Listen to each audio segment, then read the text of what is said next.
On a night like this, London hides its darkest secrets. And somewhere in this fog, a killer still walks free. It was, I recall, near the middle of November in the year 189, when London was held captive by a relentless mustard-coloured fog that clung to the window panes of 221B Baker Street like a sickly shroud. The gas jets, burning brightly even at midday, did little to dispel the gloom outside, nor, more importantly, the gloom that had settled within the spirit of my friend, Mr. Sherlock Holmes. For 3 days, the criminal world of the metropolis had been distressingly inactive. There had been no intricate frauds, no bizarre disappearances, and no violent outbursts that required anything more than the rudimentary intelligence of the official police force. Consequently, Holmes was in a state of volatile restlessness. He had spent the morning alternating between pacing the length of our sitting room, his velvet dressing gown flapping behind him like the wings of an agitated crow, and scraping away furiously at his violin, producing discordant shrieks that mirrored his own frayed nerves.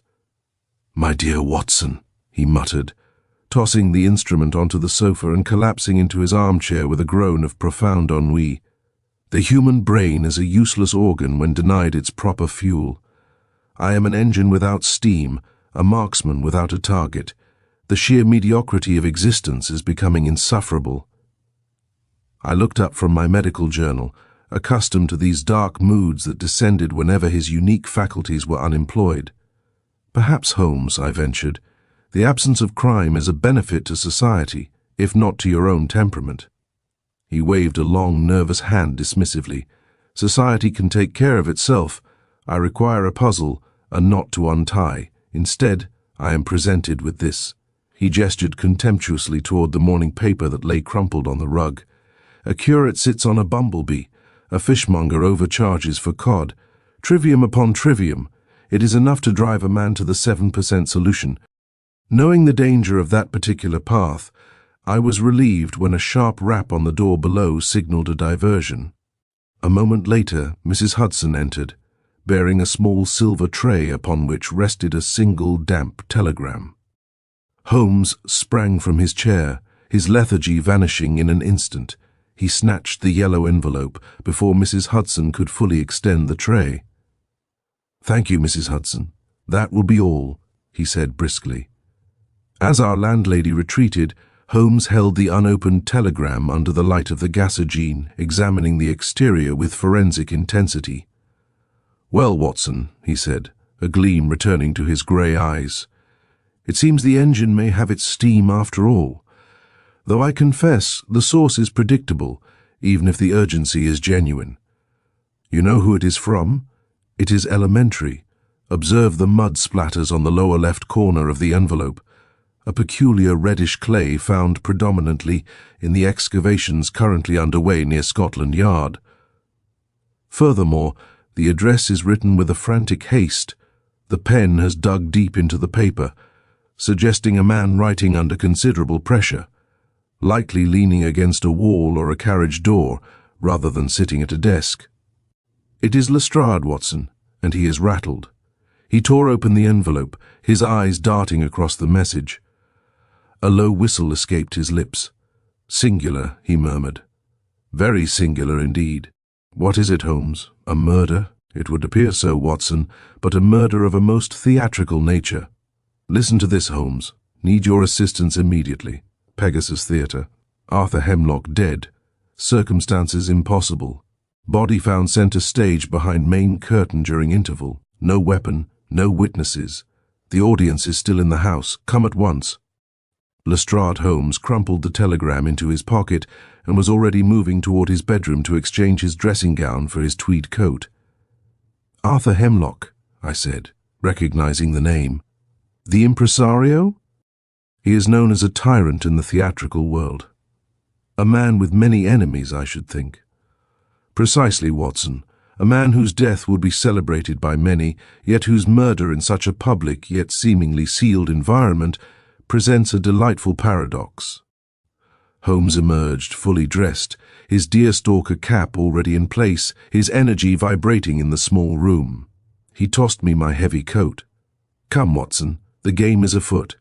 And unless I am very much mistaken, it is a game played upon a stage where the illusions are far deadlier than the performance intended." We hurried down the 17 steps to the street, the cold damp of the fog hitting our faces. A hansom cab loomed out of the mist like a phantom ship, and within moments, the clip-clop of hooves on wet cobblestones was carrying us toward the West End, toward the Pegasus Theatre, and toward a mystery that promised to tax even the extraordinary powers of Sherlock Holmes. The hansom cab rattled through the murky labyrinth of London's West End, its lamps casting twin orbs of sickly yellow light into the encroaching fog. Inside, Sherlock Holmes sat in complete silence, his chin resting upon his breast, his thin, energetic fingers interlaced. He was in that state of profound concentration which I had learned never to interrupt. For my part, I looked out at the passing silhouettes of pedestrians, my mind occupied by the name Arthur Hemlock. He was a man as famous for his revolutionary stagecraft as he was notorious for his vitriolic temper. To be murdered in his own theatre during a performance was a stroke of macabre drama that Hemlock himself might have scripted. "You are wondering, Watson, if the weapon was a stage prop," Holmes said suddenly, his voice cutting through the rhythmic clatter of the horse's hooves. I started, looking at him in surprise. "Really, Holmes, this is too much." I had not uttered a word. "Your eyes, my dear doctor, were fixed upon the advertising bill of the Lyceum as we passed it, specifically the mention of the Corsican brothers and its famous ghost glide. From there your brow furrowed, and your hand instinctively went to your own side, as if feeling for a wound. You were associating the mechanics of the stage with the reality of a death blow. It is a logical, if somewhat linear, progression of thought." I laughed, shaking my head. "You never fail to amaze me, but tell me, what do you make of Lestrade's telegram?" "Circumstances impossible" is a strong phrase even for him. Lestrade is a man of limited imagination, but he is a literalist, Holmes replied, pulling out a magnifying glass and examining his own fingernails in the dim light. "If he says it is impossible, it means the exit and entry points do not conform to his standard understanding of a crime scene. A stage is a box of tricks, Watson. It is designed to deceive the eye. The impossible often becomes the inevitable when one understands the pulleys and the trapdoors." He paused, then glanced at me with a sharp, inquisitive look. "I see you have been treating a case of gout this morning in the vicinity of Kensington. How on earth? The hem of your left trouser leg is splashed with a very specific white lime dust currently used in the renovation of the Kensington Infirmary. Furthermore, you smell faintly of colchicum, the classic, if somewhat old-fashioned, remedy for such an ailment. You were in a hurry, for you have pinned your cravat slightly off-center, a lapse in your usual military precision." I adjusted my cravat, ruefully admitting the truth of his observations. Before I could respond, the cab lurched to a halt. We had arrived at the Pegasus Theatre. The scene was one of controlled chaos. Constables struggled to keep a restless crowd of theatre-goers from spilling out into the street, while those already outside pressed forward, hungry for a glimpse of scandal. The Pegasus was a grand, slightly decaying edifice of stone and gilded iron. Above the entrance, a flickering gas sign announced the evening's production, The Alchemist's Secret. We were met at the stage door by Inspector Lestrade. The little detective looked harassed, his collar wilted and his face flushed a deep red. "Thank heaven you've come, Holmes," he said, leading us through a dark, narrow corridor smelling of grease paint, old dust and damp wood. "I've kept the audience in their seats, but they're growing mutinous. I've told them there's been a technical catastrophe with the machinery, but the actors are all in a state of hysterics." "And the body?" Holmes asked, his eyes roaming the shadows of the rafters above us. "Exactly where it was found," Lestrade whispered, pausing before a heavy velvet curtain that separated the wings from the main stage. It happened during the 10-minute interval between Act 2 and Act 3. The curtain was down. The stagehands were moving the heavy sets for the laboratory scene. Hemlock was seen alive 3 minutes before the curtain was due to rise, berating a carpenter near the prompt box. 2 minutes later, the head stagehand walked across the center stage to check the lighting and tripped over him. "And the impossible element?" I inquired. Lestrade turned to me, his expression grim. "The stage was a hive of activity, Dr. Watson. Men were working on the left, men were working on the right, the actors were in the wings, yet no one saw anyone approach Hemlock, no one heard a struggle, no one saw anyone leave, and most importantly—" He paused, pulling back the curtain to reveal the vast, darkened expanse of the stage. In the center of the boards, illuminated by a single, stark spotlight, lay a tall, thin man in a formal evening suit. His silver hair was disarrayed, and his hands were clawed into the wood of the floor. "Most importantly," Lestrade continued, "there is not a mark on him. No blood, no bruising, no sign of poison, and no weapon. He simply stopped." In the middle of a crowded theatre, surrounded by his employees, Arthur Hemlock dropped dead in a vacuum. Holmes stepped onto the stage, his movements silent and predatory. He did not look at the body immediately. Instead, he looked at the floor, the curtains, and the intricate web of ropes hanging from the fly-loft above. "A vacuum, you say, Lestrade?" Holmes murmured, kneeling beside the dead man. "Nature abhors a vacuum, and so do I. There is always a trace if one has the eyes to see it." He whipped out his lens and began to crawl across the floorboards, not toward the body but away from it, toward the heavy velvet folds of the great main curtain. To the casual observer, Sherlock Holmes at work appeared less like a detective and more like a high-strung hound scenting a trail. He moved with a rhythmic, jerky precision, his nose barely inches from the dusty floorboards of the Pegasus Theatre. Lestrade stood by the prompt box, his arms folded, a look of skeptical endurance on his face. I, meanwhile, knelt by the mortal remains of Arthur Hemlock, applying my medical knowledge to a preliminary examination. "Well, Watson," Holmes called out, not looking up from a particular scratch in the wood. "Does the medical faculty provide a verdict, or must we rely on the supernatural?" "It is most unusual, Holmes," I replied, rising and brushing the dust from my knees. "There is a slight cyanosis, a bluish tint to the lips and fingernails, which might suggest asphyxiation or a sudden cardiac failure. However, there is no sign of a struggle, no bruising around the throat, and no froth at the lips to indicate common poisons. If I had to sign a certificate now, I should be forced to call it syncope, a sudden failure of the heart brought on by extreme shock or stress." "Shock," Holmes murmured, finally standing and dusting his hands. "A man like Hemlock, who has lived his life in the tempest of theatrical ego and financial ruin, is not easily shocked to death. He was the shock giver, not the receiver." He turned his attention to the great velvet curtains that loomed like crimson cliffs on either side of the stage. He began to pace the distance between the body and the heavy fabric, counting his steps under his breath. "Lestrade," Holmes said, his voice sharp, "you say the stagehands were active on both sides?" "Yes, Holmes. To the left they were wheeling in the alchemist's study flat. To the right, 2 men were adjusting the pulley for the chandelier. They were all within 20 feet of him. And yet," Holmes gestured to the vast space above, where the grid, the network of beams and ropes, was lost in the darkness of the rafters. "No one saw a blow struck, no one saw a figure approach. He was alone in a crowd." "Exactly," Lestrade said. "It's as if he were struck by lightning from a clear sky. But there's no lightning in the West End tonight, only fog."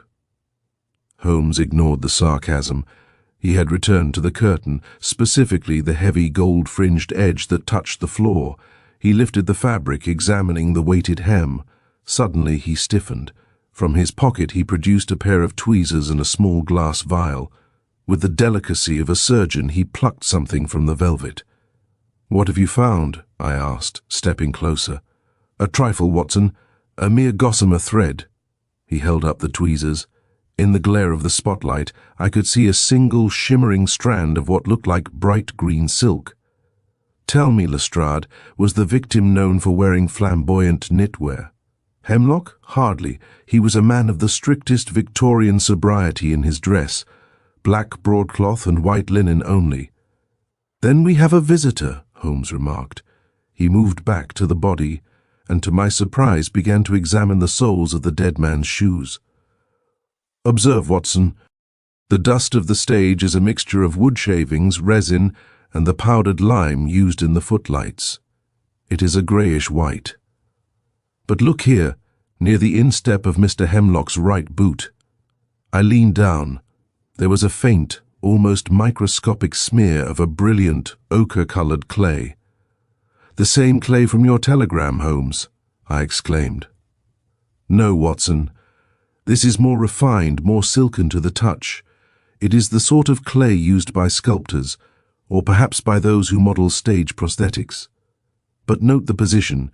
It is not on the sole but the instep, as if he had stepped over something damp, or something damp had brushed against him." Holmes stood and began to scan the floor again, moving toward the very rear of the stage, far behind where the body lay. Here, the shadows were deepest. He lit a match, the small flame dancing in the draughty air. "Aha!" he cried. The match went out, but not before I saw him drop to his knees again. "Lestrade, bring the lantern." The inspector hurried over. The light revealed a small circular hole in the stage floor, no larger than a shilling. It looked like a simple knot in the wood that had fallen out, but Holmes was probing it with a thin silver wire. "This hole is fresh," Holmes whispered. "The edges of the wood are white and unweathered, and if I am not mistaken—" He pulled the wire back. The tip was coated in a dark, viscous substance that smelled faintly of bitter almonds and something far more pungent, a sharp metallic tang that set my teeth on edge. "Poison," I gasped. "A delivery system, Watson," Holmes corrected, his eyes flashing with the fire of the chase. "But not a conventional one. This hole is directly above the cellarage, the space beneath the stage where the machinery for the traps is located." He looked up at the heavy curtains, then back at the body, then down at the hole. The logic of the crime was beginning to form in his mind, though to me the pieces remained a chaotic jumble. "The curtain," Holmes muttered, "is the key. The death behind the curtains was not a matter of proximity but of timing. Lestrade, I want the name of every person who has access to the sub-stage machinery. And Watson, keep your medical bag ready. This syncope of yours is about to become far more complicated." "Do you mean to say he was killed from below?" Lestrade asked, looking bewildered. "I mean to say," Holmes replied, his voice dropping to a low, dangerous tone, "that the Pegasus Theatre is currently a giant trap and the predator is still lurking within the wings. We must move quickly, for the audience is growing restless, and a panicked crowd is exactly what our murderer requires for his next act." The backstage of the Pegasus Theatre was a labyrinth of artifice, a world where canvas was painted to look like marble and tinsel glittered like gold. But as we stepped into the green room, the air was thick with a tension that no stagecraft could mimic. A group of actors in various states of alchemical costume, velvet robes, pointed hats and false beards, sat huddled together. Their faces, caked in heavy grease paint, looked like grotesque masks of anxiety under the flickering gaslight. Lestrade, recovering his sense of authority, stepped into the center of the room. "I shall require everyone to remain here. Dr. Watson, if you would be so kind as to keep an eye on the door. Holmes, where do you wish to begin?" Holmes, who had been examining a row of wigs on their stands, turned his sharp gaze toward a man sitting apart from the others. He was a tall, strikingly handsome individual, with a mane of jet-black hair and eyes that seemed permanently fixed in a gaze of tragic intensity. He wore the ornate fur-trimmed robes of the lead character, his hands trembling slightly as they rested on his knees. "Mr. Julian Vane, I presume?" Holmes asked, his voice deceptively soft. The actor looked up, his voice a rich, resonant baritone. "I am. And I suppose you are here to tell me that the curtain will not rise for the third act. A tragedy, sir. A tragedy in every sense. Arthur was a difficult man, but he was a visionary." He was a tyrant who intended to fire you tonight, was he not? Lestrade interrupted, pulling a small notebook from his pocket. We have it on good authority that there was a violent disagreement during the first interval. Something about your performance being uninspired. Vane's face flushed beneath his pale makeup. The man was a bore. He understood nothing of the nuances of the soul. He threatened to replace me with an understudy, a boy who hasn't the wit to play a footman, let alone an alchemist. But to suggest I killed him? Preposterous. And yet, Holmes stepped closer, his eyes narrowing as he surveyed Vane's costume. Your robe, Mr. Vane. It is a remarkable piece of work, silk, is it not? The finest Italian silk, Vane replied haughtily. Arthur insisted on authenticity, even when it bankrupted him. Holmes reached out and, with a lightning-fast movement, brushed his fingers against the hem of Vane's sleeve. He then held up a small, jagged tear in the fabric. From the frayed edge hung several strands of bright, shimmering green silk, the exact match for the thread Holmes had retrieved from the stage curtain. A singular coincidence, Holmes remarked, especially as this thread was found snagged on the main curtain, at a height that suggests someone leaning through the folds to observe the center stage. Lestrade's eyes brightened. And what's this? He stepped forward and pointed at Vane's boots. Clinging to the side of the polished leather was a smear of the same fine ochre-colored clay we had seen on the victim's instep. I was near the scene, yes, Vane stammered, his theatrical poise finally crumbling. I went to speak with him, to plead for my position. He was standing by the prompt box. I touched his arm, but he shook me off and walked toward the center stage. I followed him a few steps, but the stagehands were moving the laboratory set, and I retreated into the wings. Through the curtains? Lestrade pressed. Yes, I didn't want the stagehands to see me arguing with him. It was humiliating. Lestrade turned to Holmes with a triumphant grin. It seems we have our man, Holmes. Motive, presence at the scene, and the physical evidence to match. He follows Hemlock, waits for the chaos of the set change and strikes. And the weapon, Lestrade? Holmes asked dryly. The impossible death with no marks. How does Mr. Vane, a man who lives for the spotlight, manage to kill a man in total silence and vanish into thin air without a single stagehand noticing a struggle? He's an actor, Lestrade countered. He knows the layout of this place better than anyone. Perhaps he used a needle, a poisoned pin. He could have pricked him and tucked it back into his sleeve. Holmes turned back to Vane, who was now buried in his hands, weeping with a dramatic flair that seemed almost rehearsed.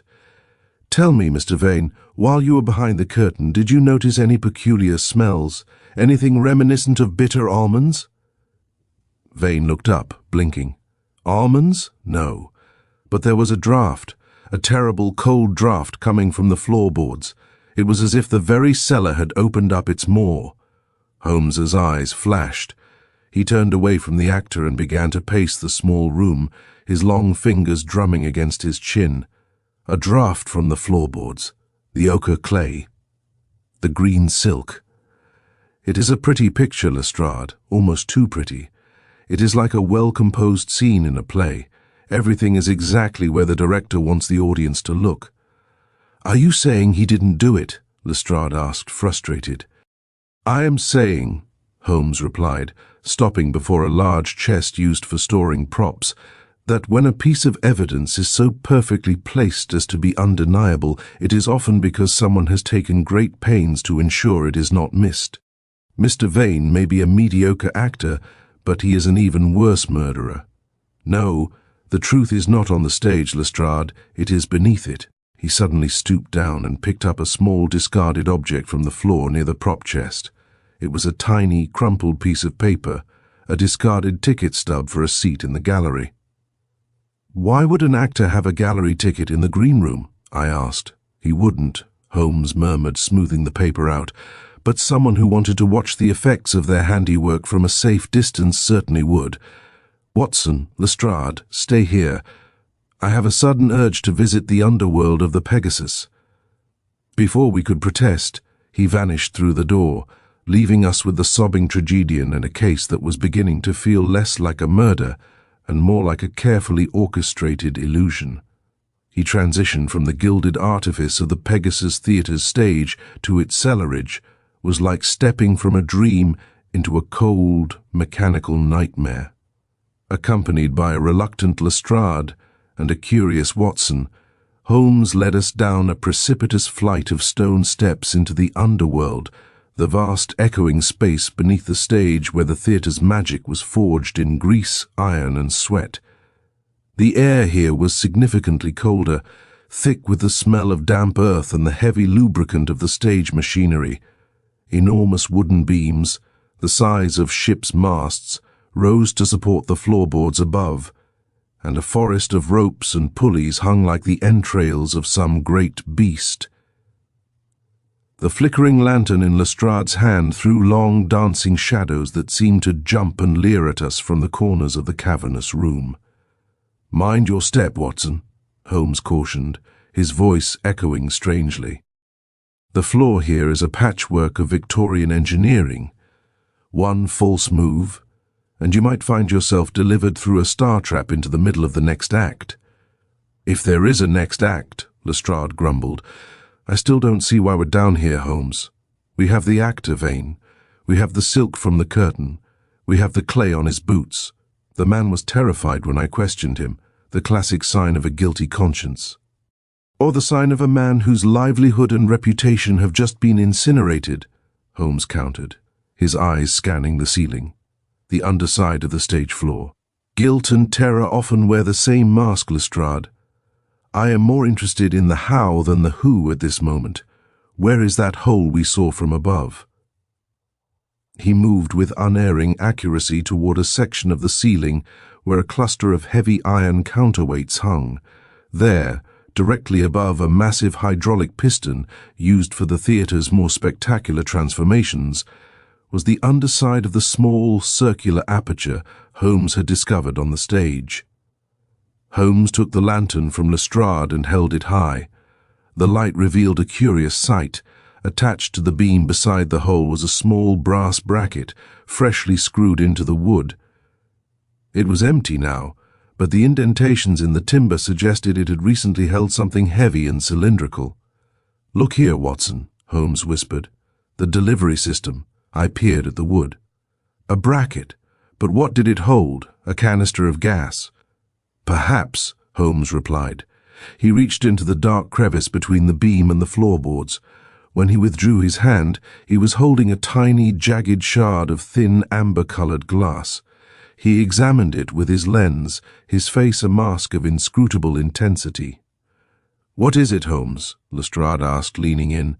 "A broken medicine bottle." "No," Holmes murmured, a strange light dancing in his eyes.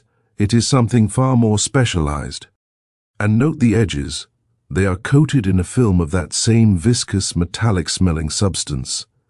He tucked the shard into a silk handkerchief and placed it in his inner pocket. Then he turned his attention to the ground beneath our feet. The floor of the cellar was mostly packed dirt, save for the stone footings of the main pillars.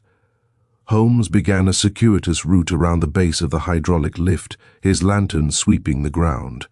Suddenly, he stopped. He knelt, brushing away a layer of sawdust. "Lestrade, you mentioned the ochre clay on Mr. Vane's boots." "Yes, and on the victim's instep. Observe the ground here," Holmes said, pointing to a patch of damp earth near the pillar. "This is London clay, grey, heavy, and foul-smelling. There is not a trace of ochre clay in this cellar, and yet—" He pointed to a single clear footprint in the damp grey mud. It was the mark of a heavy ribbed sole, the kind worn by a common labourer or a stagehand, but at the very centre of the heel print was a distinct circular indentation, as if a metal spike had been driven into the ground. "A hobnailed boot?" I suggested. "No, Watson. A very specific type of orthopedic footwear, I should think, or perhaps a crutch. But look at the angle of the print. It is not moving toward the stairs, it is moving toward the rear exit, the coal cellar that leads to the alleyway." "I'll have my men search the alley," Lestrade cried, turning to go. "One moment, Inspector," Holmes said, rising and wiping his hands. "You still believe Vane is your man? The evidence is overwhelming, Holmes. The silk, the clay—" "Indeed," Holmes interrupted. his voice dropping to a low conspiratorial tone. "The evidence is perfect. It is a masterpiece of stage management. You may hold Mr. Vane for the time being. It will keep the real culprit at ease, but do not charge him yet. There is a missing link in this chain, and it is a link forged in a place far removed from the Pegasus Theatre." As we ascended the stairs, Watson leaned toward Holmes. "What was the glass shard, Holmes? And why did you not show Lestrade the second footprint?" Holmes looked at me, a thin, grim smile touching his lips. "Because, my dear Watson, the glass shard tells me that Arthur Hemlock was not poisoned in the traditional sense. He was executed. As for the footprint, it belongs to a man who does not exist in the theatre's payroll. We have a ghost in the machine, Watson, and I believe he has left a trail that leads directly to a very different kind of laboratory." He refused to say another word on the matter, but I noticed him touch the pocket where the amber glass lay hidden. His mind was already miles away, weaving together a web of logic that I could not yet perceive. The return to Baker Street did little to calm the electric agitation that had seized Sherlock Holmes. While the rest of London slumbered beneath its blanket of fog, our sitting room became a theatre of a different sort, one of frantic inquiry and chemical peril. Holmes had stripped off his coat and, with his sleeves rolled up to his bony elbows, was hunched over his makeshift laboratory table. A Bunsen burner hissed, its blue flame licking the bottom of a glass retort where a cloudy liquid bubbled and spat. For 3 hours, Holmes had not uttered a word. He had been a whirlwind of erratic energy, pacing the room, tearing through his sprawling archives of criminal biographies, and then returning to the amber shard he had recovered from the Pegasus cellar. He looked like some ancient ascetic monk performing a forbidden rite, his face illuminated by the fitful glare of the chemicals. "Holmes," I ventured, as the clock on the mantel struck 3, "surely this can wait until daybreak. Your nerves are strung like violin wires." He turned to me, his eyes unnervingly bright. "Daybreak is for those who sleep, Watson. For those of us who hunt, the night is the only time the scent remains fresh. Look at this." He gestured to a piece of filter paper on which a dark, crystalline precipitate had formed. "Does that smell familiar?" I leaned forward and recoiled. The same metallic tang, and the almonds, but stronger now. "Prussic acid," Holmes whispered, "but in a stabilized, crystallized form. It was held in a fragile glass bulb, the amber shard, designed to shatter upon a specific mechanical impact. The impossible death, Watson, was a masterpiece of chemistry and physics. Hemlock did not step on his death, he stepped into it." Before I could ask for clarification, a heavy, frantic pounding erupted at the street door below. Mrs. Hudson's protests were drowned out by a man's voice, raised in a pitch of sheer terror. A moment later, the door to our sitting room burst open. It was not Lestrade, but a man I recognized from the theatre, the head stagehand, a burly salt-of-the-earth fellow named Barnaby. His face was ashen, and he clutched a grease-stained cap in his trembling hands. "Mr. Holmes, you must come. It's happened again, or near enough." Holmes was at his side in a second, gripping the man's shoulder. "Speak clearly, man. What has happened?" "It's the boy, the understudy, young Peter," Barnaby wheezed. "He was in the prop room clearing away the alchemist's gear. He found a box that didn't belong. He opened it, and a cloud of yellow dust puffed out. He's collapsed, sir. He's gasping for air just like the master did, but he's still clinging to life." "Where is he now?" I asked, grabbing my medical bag. "We've moved him to the alley for air, but that ain't the worst of it, sir." Barnaby leaned in, his voice dropping to a terrified rasp. "When we found him, we saw him, the ghost." "The ghost?" Holmes's grip tightened. "A man in a long black cloak, sir. He moved with a strange clicking sound, clack thump, moving faster than any man with a limp ought to. He vanished into the fog toward the river before we could lay a hand on him." Holmes turned to me, his face a mask of grim satisfaction. "The spike footprint, Watson, the clack thump of a mechanical support or a weighted crutch. The stakes have risen from murder to a massacre. Our culprit is not merely removing enemies, he is purging the Pegasus." "But why the understudy?" I asked as we hurried down the stairs. Because the understudy has the one thing the murderer fears, Holmes said, leaping into a waiting cab. Access to the props. The ochre clay, Watson. It wasn't from a sculptor. It was from a foundry. Someone has been casting new parts for the stage machinery, parts that were never authorized by Hemlock. The boy found the evidence of the ghost's handiwork. As the cab tore through the silent streets, Holmes's behavior became even more singular. He began to hum a discordant tune, his fingers drumming a frantic tattoo on the leather seat. Suddenly he pulled out a map of the London Underground and began to cross-reference it with a diagram of the Pegasus Theatre's ventilation shafts. "It is a game of pressures, Watson," he cried, his voice nearly lost in the rattle of the wheels. "The curtain acts as a seal, the cellar as a bellows. Hemlock was killed by a vacuum-driven poison delivery, triggered by the weight of his own footsteps on a rigged board. But the murderer forgot one thing, the fog. The dampness of the air changes the weight of the gases. He's having to adjust his alchemy on the fly, which makes him desperate. And a desperate man is a man who makes mistakes." We arrived at the Pegasus to find the alleyway illuminated by torches. The young understudy lay on a heap of stage curtains, his chest heaving. I knelt beside him, administering the stimulants from my bag. As I worked, Holmes did not look at the boy.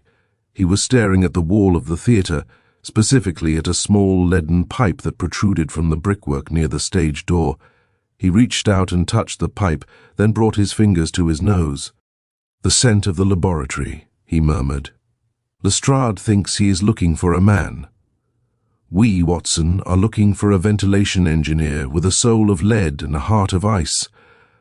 The morning following the attack on the understudy found 221B Baker Street transformed into a scene of industrial disorder. The usual aroma of Holmes's strong tobacco was replaced by the acrid stench of soldering flux and the sharp, vinegar-like smell of acetic acid. Holmes himself was nowhere to be seen, though the bedroom door was locked, and the sounds of vigorous scrubbing and occasional muffled curses emanated from within. "Holmes, the morning papers are full of the Pegasus phantom," I called out, tapping on the wood. "Lestrade has officially detained Julian Vane, but the press is already questioning the impossible nature of the crime. They speak of a curse upon the theatre." The door swung open, but it was not Sherlock Holmes who stood there. Instead, I recoiled from a stooped, elderly man with a tangled thicket of grey whiskers and a complexion so weathered and grimy it looked like cracked leather. He wore a stained leather apron and carried a heavy, clanking bag of tools. One of his eyes was occluded by a milky cataract, and he smelled powerfully of stale beer and machine oil. "Spare a copper for a poor smith, Governor?" the apparition croaked, extending a gnarled hand. "My good man," I said, reaching for my waistcoat, "how did you get past Mrs. Hudson?" The old man's face split into a white-toothed grin, and the milky eye suddenly cleared as he adjusted a clever bit of painted membrane. "The same way I shall get past our murderer, Watson, by appearing to be exactly what he expects to see, a relic of the industrial age looking for scrap." "Holmes," I cried, half amused and half exasperated, "your talent for mimicry never ceases to startle me."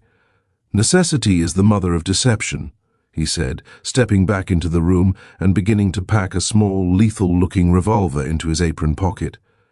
"While you were sleeping, Watson, I had the Baker Street irregulars scour the riverfront. That ochre clay was the key. It is not merely for sculpture, it is foundry sand of a very specific grade, used by the Vauxhall Valve and Pumping Works. They specialize in the high-pressure hydraulics currently being installed in London's modern theatres." "And the ghost?" I asked. "The ghost, Watson, is a man named Elias Thorne.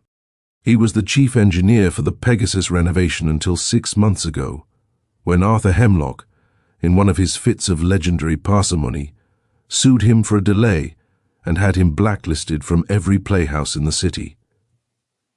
Thorne didn't just lose his job, he lost his leg in a boiler explosion during the ensuing legal battle, an explosion he blamed on Hemlock's refusal to pay for safety valves.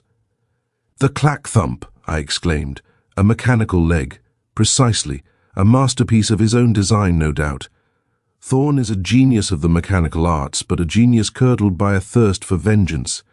He has been living in the abandoned workshops beneath the Vauxhall arches, using the theatre's own pipes and ventilation as his instrument of execution. He killed Hemlock, using the theatre's hydraulic pressure to shatter that glass bulb of prussic acid the moment the impresario stood on the alchemist's mark. Then we must go to Lestrade. Lestrade is currently busy processing Julian Vane's protestations of innocence, Holmes said, his voice turning cold. Besides, Thorne is a cornered rat. If he sees a uniform, he will trigger the alchemist's secret one last time, and I suspect he has enough chemicals in that workshop to level a block of Vauxhall. No, we must draw him out. Holmes walked to the window, looking out at the swirling fog. I have already set the machinery in motion. I sent a message to the theatre and ensured it was whispered in the local pubs that the understudy, young Peter, has regained consciousness. I let it be known that the boy found a signed blueprint in the prop box and is prepared to give it to the police at the Pegasus tonight at midnight. "You are using the boy as bait?" I asked, horrified. "The boy is safely tucked away in a private ward under the care of my own men," Holmes assured me. "Tonight, the boy waiting in the Pegasus prop room will be a dummy, and the constable guarding him will be you, Watson. I, meanwhile, shall be the disgruntled scrap dealer who has come to offer Thorne a way to recover his evidence before the police arrive." He checked the chambers of his revolver with a grim finality. "Thorne thinks he's the only one who can stage a drama, Watson. Tonight we shall show him that the most dangerous illusions are those played out in the dark, away from the footlights. Meet me at the stage door at 11. Bring your service revolver, and for heaven's sake wear a dark coat. We are going to the underworld, and this time we are not coming back until the curtain falls on Mr. Thorne." The interior of the Pegasus Theatre at midnight was a cavern of absolute suffocating darkness. I sat in the shadows of the wings, my service revolver heavy in my coat pocket, watching the moonbeams filter through the high clerestory windows. They fell like silver ribbons across the stage, illuminating the very spot where Arthur Hemlock had met his end. The silence was punctuated only by the occasional groan of the building's settling timbers and the distant, muffled tolling of Big Ben. Beside me, the prop room door stood slightly ajar. Inside, the understudy, a bundle of theatrical robes and a wig, lay slumped in a chair, a decoy meant to draw the predator from his lair. Then I heard it. Clack-thump, clack-thump. The sound was metallic, rhythmic, and chillingly purposeful. It came from the direction of the stage-left loading bay. A figure materialized from the gloom, draped in a long, heavy ulster that seemed to absorb the dim light. The man moved with a hitching gait, his right side supported by a brass-bound mechanical limb that gleamed faintly. He approached the prop chest with a hiss of indrawn breath, his hand reaching for the latch. "I wouldn't touch that chest, Mr. Thorne," a voice rang out, vibrating with a cold, clear authority. "The signed blueprint you seek is currently in the possession of the official police, and the boy you intended to silence is 3 miles away, under armed guard." The figure spun around, a cry of animal fury escaping his lips. From the darkness of the fly-loft, a rope ladder uncurled, and Sherlock Holmes descended with the agility of a gymnast. He hit the stage floor silently, shedding his leathersmith's apron to reveal the sharp, angular silhouette of the detective. Behind him, Lestrade and 2 constables emerged from the shadows of the alchemist's study flat, their lanterns shuttered open to flood the stage with light. "Sherlock Holmes!" the man gasped, his face a pale, distorted mask of hatred. Elias Thorne was a man aged prematurely by bitterness. His eyes were sunken, and his jaw was set in a permanent snarl. "You meddling amateur! You know nothing of the justice I have sought." "Justice?" Holmes's voice was like a whip. "You speak of justice while you use the brilliance of your mind to construct a slaughterhouse. You are a master of hydraulics, Thorne, but a novice in the art of the human soul." Thorne lunged toward the prompt box, but Holmes stepped forward, blocking his path. "It is over. I have traced every thread of your tapestry. Shall I tell you how you did it, or would you prefer to hear how you failed?" Thorne glared at him, his hand twitching near the pocket of his ulster. "The impossible death," Holmes began, his eyes bright with the fire of the chase. was a masterpiece of mechanical timing. You knew that Arthur Hemlock, in his mania for perfection, would stand on the alchemist's mark, a precise spot center stage, to berate his actors during the interval. You replaced the floorboard at that spot with one of your own design, a pressure-sensitive plate connected to the theater's hydraulic system. I watched as Lestrade's mouth fell open. Holmes continued, his pace quickening as he laid out the logic. In the cellar, you installed a brass bracket to hold a fragile glass bulb filled with prussic acid crystals. When Hemlock's weight hit the plate, the hydraulic pressure, redirected through a valve of your own forging, shattered that bulb. But the gas did not simply rise. You used the theater's own ventilation shafts, the very ones you had spent months repairing, to create a localized vacuum. The poison was sucked upward through a hole no larger than a shilling, delivering a concentrated, lethal dose directly into Hemlock's lungs. He did not drop dead by chance, he was executed by the theater itself. "And the silk?" I asked, unable to keep silent. "The green thread on Julian Vane?" "A clumsy piece of stagecraft," Holmes dismissed with a wave of his hand. "Thorne knew Vane was in the wings. He planted the silk on the curtain at a height that suggested Vane was spying, and he even went so far as to smear ochre foundry sand on Vane's boots while the actor was in a drunken stupor the night before. But Thorne made a fatal error. The silk thread I found was snagged outward, as if someone had brushed against the curtain while entering the stage, not while peering through it. It was a plant designed to lead the police to a man with an obvious motive. Thorne let out a low, guttural laugh. "You think you've won? You think a few constables can stop the alchemist's secret?" He suddenly reached into his coat and pulled out a small amber glass bulb, the twin of the one that had killed Hemlock. "If I go, this theater goes with me. Prussic acid, Mr. Holmes. One smash on these boards and we all sleep tonight." The constables recoiled, but Holmes did not move a muscle. He stood his ground, his gaze fixed on Thorne with an expression of profound, almost weary calm. "I think not, Thorne," Holmes said softly, "because while you were admiring your own ingenuity, I took the liberty of visiting your underworld one last time this evening. You'll find that the ventilation fans have been reversed.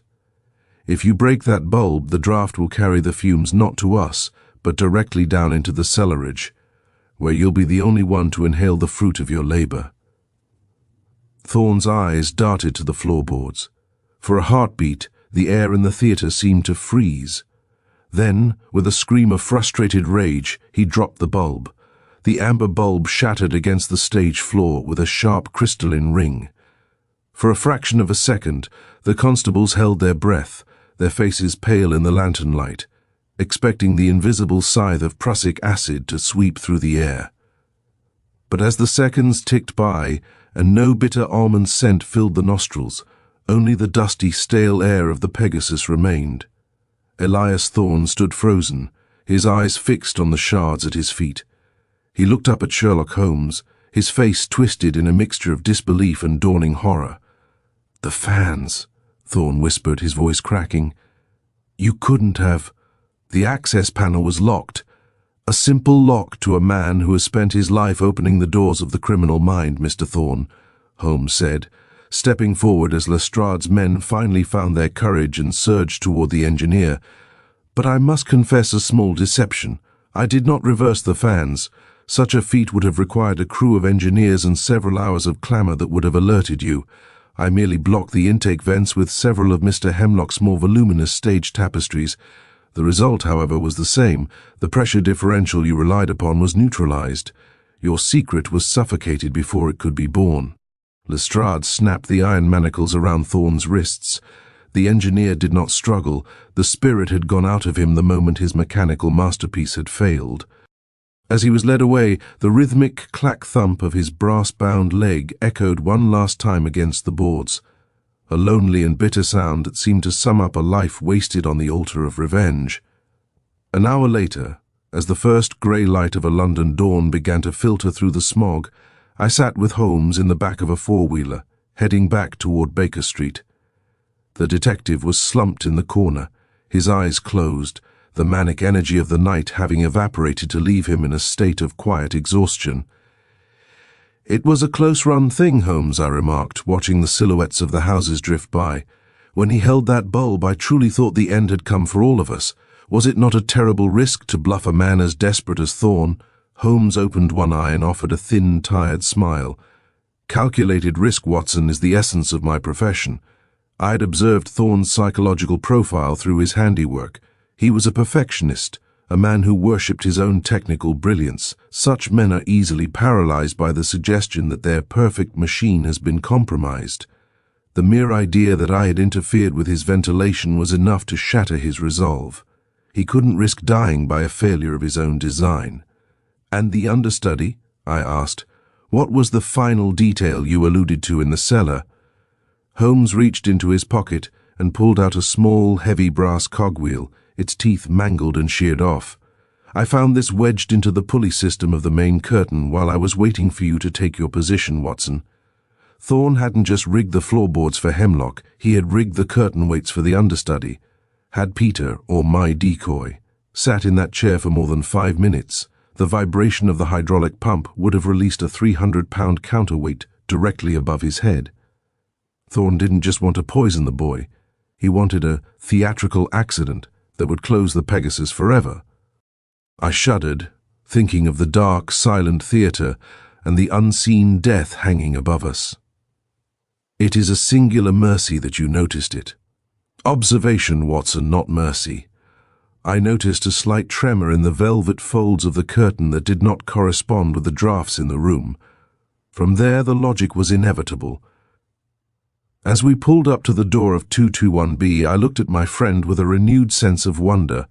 He had unraveled a web of mechanical genius and cold-blooded malice, all while maintaining the poise of a man solving a simple crossword.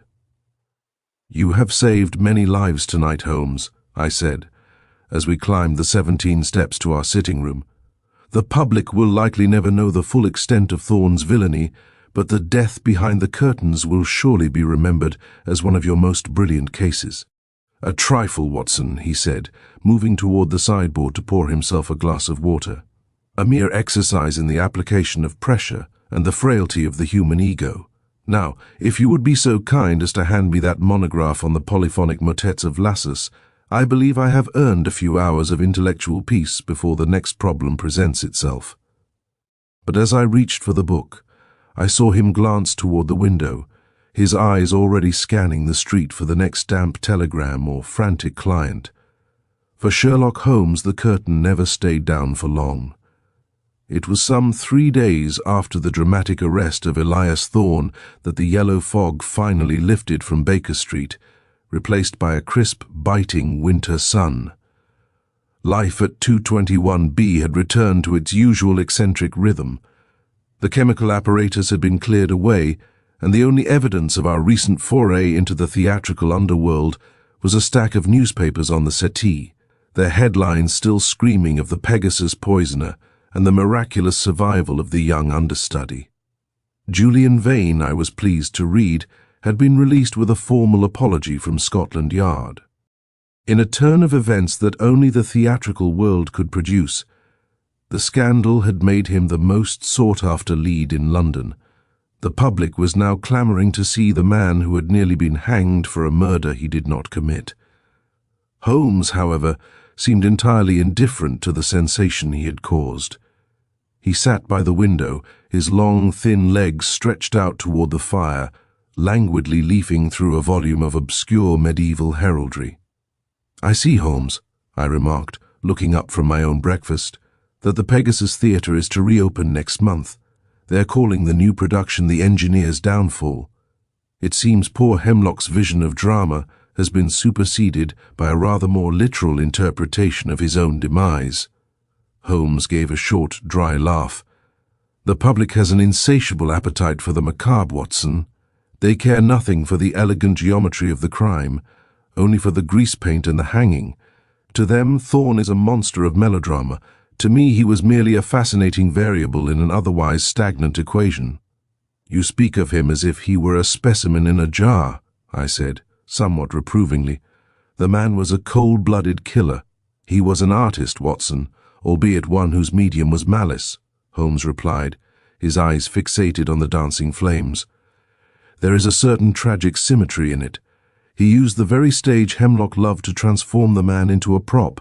It was the ultimate alchemist's secret, the transmutation of a living tyrant into a silent lesson in physics. Had he used his genius for the benefit of the underground or the city's sewers, he might have died a knight of the realm. Instead, he chose the darkness behind the curtains. He turned away from the window, his expression softening into that rare, pensive mood that I always found so compelling. "We all play our parts, Watson. You, the faithful chronicler, Lestrade, the industrious but unimaginative lawman, and I, the solitary spectator in the gallery.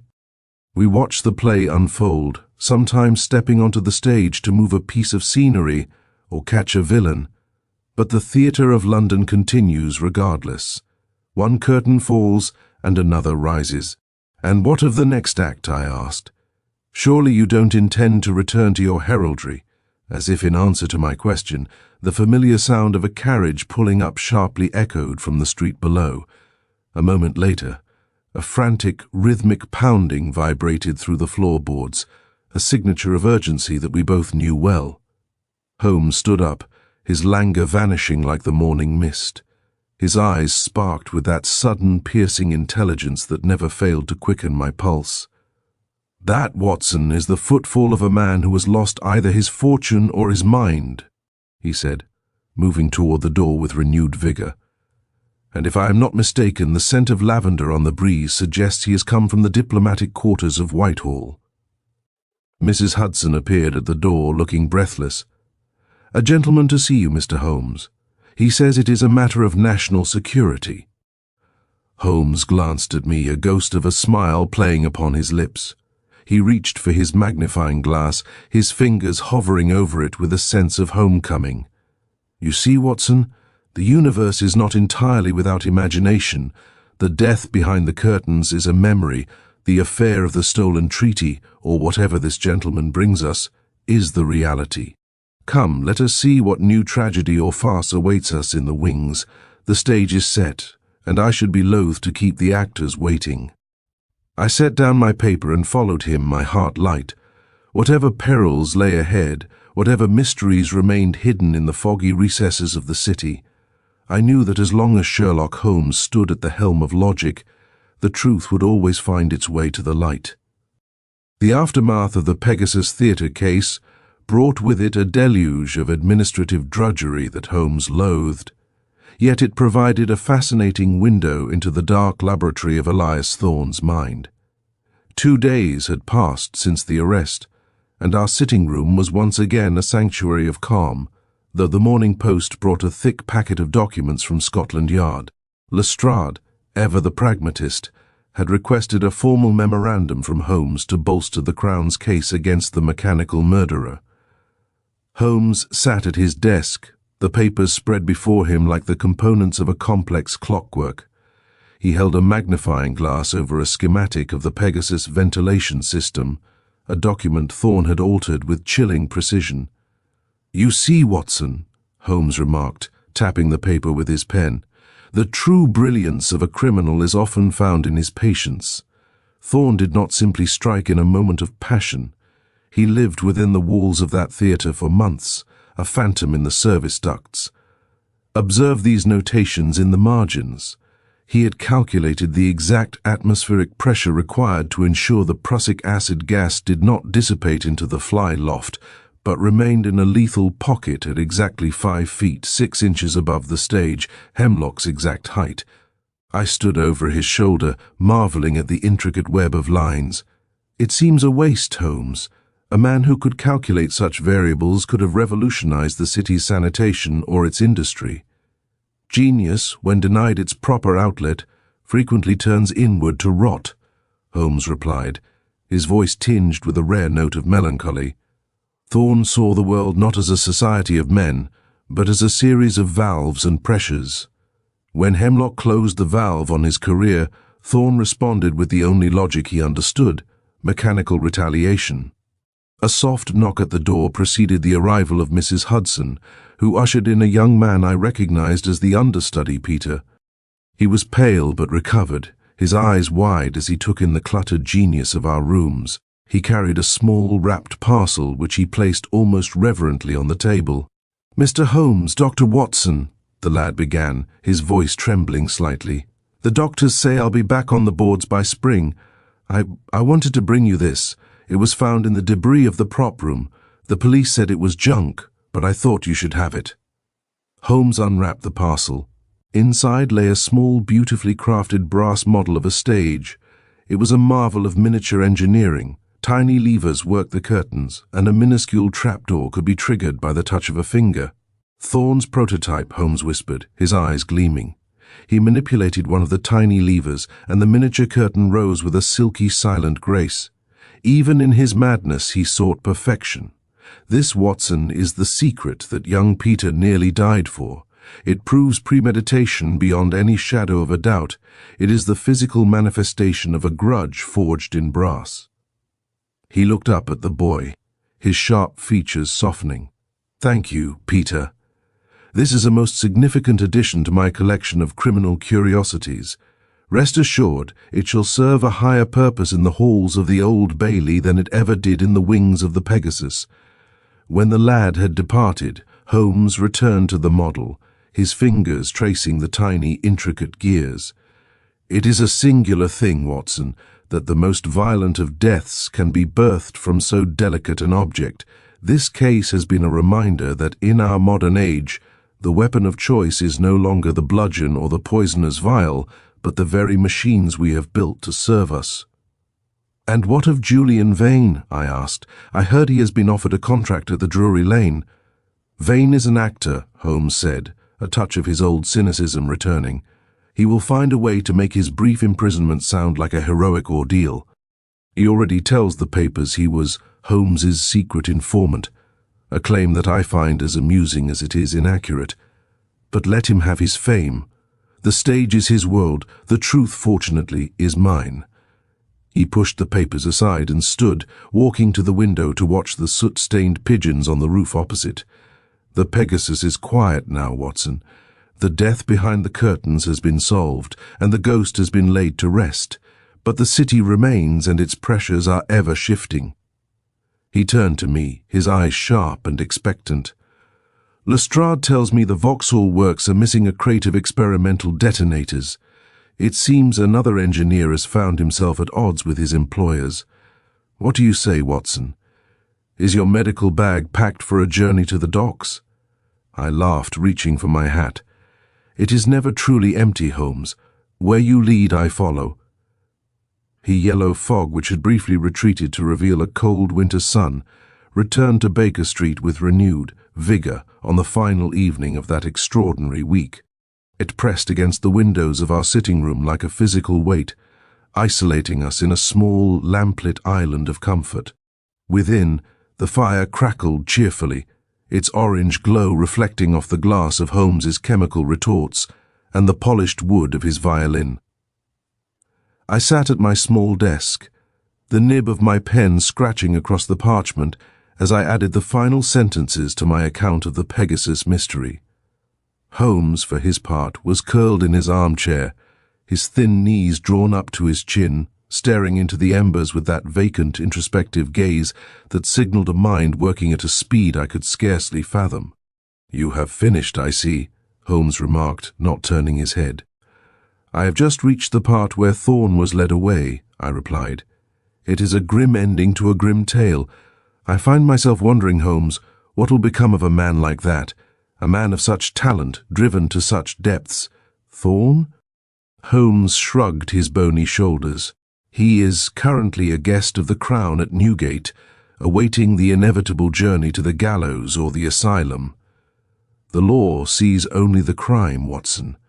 It does not see the elegant mathematics of the hydraulic valves or the tragic beauty of a vacuum-driven poison. To the judge, he is a common murderer. To me, he was a misplaced piece of a much larger machine."